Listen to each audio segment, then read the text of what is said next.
ரிஷபராசிக்காரர்களுக்கு தொட்டதெல்லாம் தொடங்கின காலம் போய் பல கஷ்டங்கள் மட்டுமே ஆட்கொண்ட காலமாக சில காலங்கள் இருந்ததுங்க.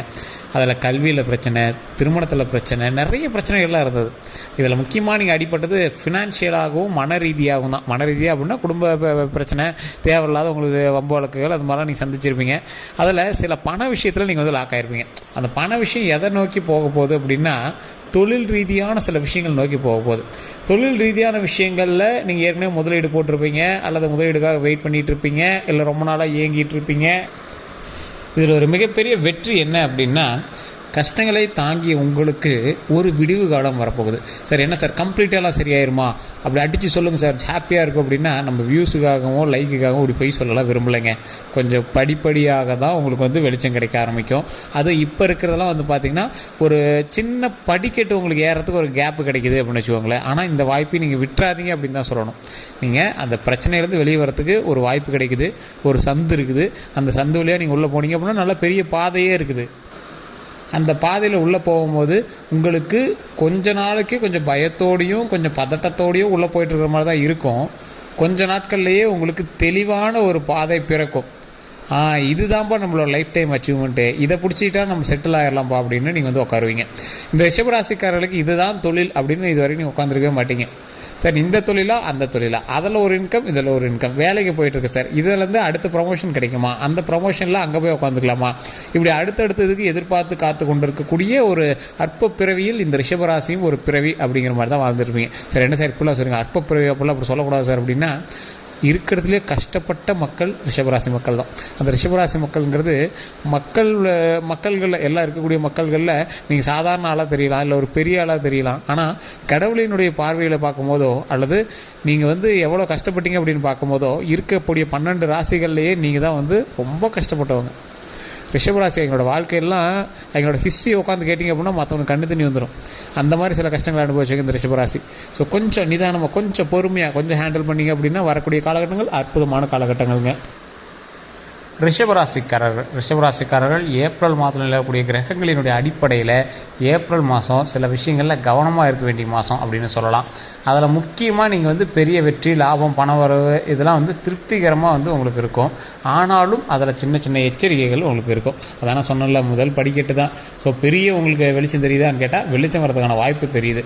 அதே போல் இந்த ரிஷபராசிக்காரர்களுக்கு குடும்பம், திருமணம், பொருளாதாரம், வேலை, தொழில் இந்த மாதிரி விஷயத்தில் முழுமையான ராசி பலனை வந்து இப்போ நம்ம பார்க்கலாம்.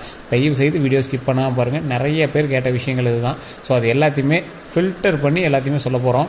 அதே போல் நிறைய பேர் வந்து தனிப்படையான ஜோதிடம் பார்க்கணும்னு ஆசைப்படுறீங்க. தயவு செய்து நீங்கள் கீழே இருக்கக்கூடிய நம்பருக்கு ஃபோன் பண்ணி நீங்கள் வந்து பேசி தெரிஞ்சிக்கலாம்.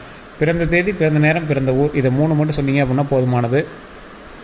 இல்லை சார் நாங்கள் லோக்கல்லே பார்த்துக்குறோம் அப்படின்னா தயவு செய்து பார்த்துக்கலாம். லோக்கலில் உங்களுக்கு ஜோதிடம் பார்த்து உங்களுக்கு சாட்டிஸ்ஃபேக்ஷன் இல்லைங்கிறவங்க மட்டும் இந்த நம்பருக்கு நீங்கள் ஃபோன் பண்ணுங்கள். அதே போல் ஃபோன் பண்ணிங்க அப்படின்னா கொஞ்சம் பிஸியாக இருந்தாங்க அப்படின்னா கொஞ்சம் கழிச்சு பண்ணுங்கள். அப்படி இல்லைனா வாட்ஸ்அப்பில் உங்களோட டீட்டெயில்ஸ் அனுப்பி வைங்க, உங்களுக்கான அப்பாயின்மெண்ட் வந்து கொடுத்துருவாங்க. இந்த ரிஷபராசிக்காரர்களுக்கு மாதத்தோட துவக்கத்திலேயே மறைவு ஸ்தானத்தில் இருந்து சில விஷயங்கள் வந்து பின்னடைவுகள், சில விஷயங்கள் வந்து அனுகூலமாகவும் இருக்குதுங்க.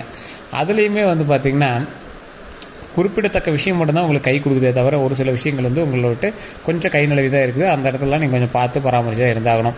இது இன்னையிலேருந்தே 15 நாட்கள்னு வச்சுக்கோங்க.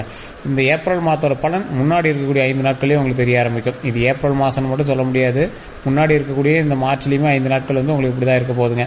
அதே மாதிரி கிட்டத்தட்ட மாதம் முழுவதுமே வந்து பார்த்திங்கன்னா இந்த நிலை கண்டிப்பாக இருக்குது. எந்த செயல்களை செஞ்சீங்க அப்படின்னாலும் சிந்தித்து செயல்படுவது ரொம்பவே நல்லது.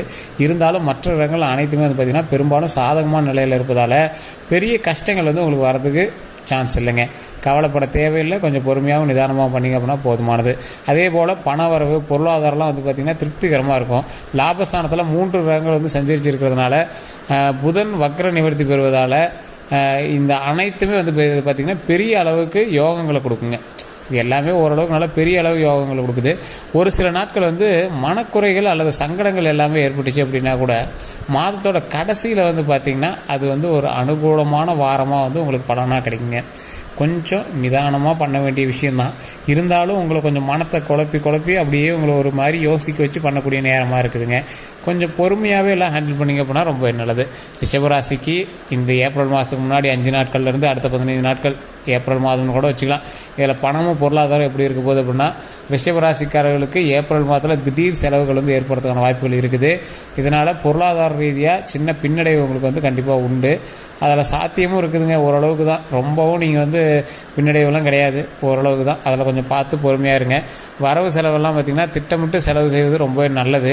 செலவுகளை பெருமளவு குறைக்கிறது ரொம்பவே நல்லது. வருமானம் சீராக இருக்கும். தடைப்பட்ட வருமானம், நீண்ட நாட்களாக கிடைக்க வேண்டிய தொகை எல்லாமே வந்து பார்த்திங்கன்னா ஏப்ரல் மாதத்தில் 2வது வாரத்தில் வந்து கைக்கு கிடைக்குங்க. ஒரு ஃபஸ்ட்டு வாரத்தில் வந்து உங்களுக்கு இழுபறியாக இருக்குது, 2வது வாரம் கை கிடைக்குங்க.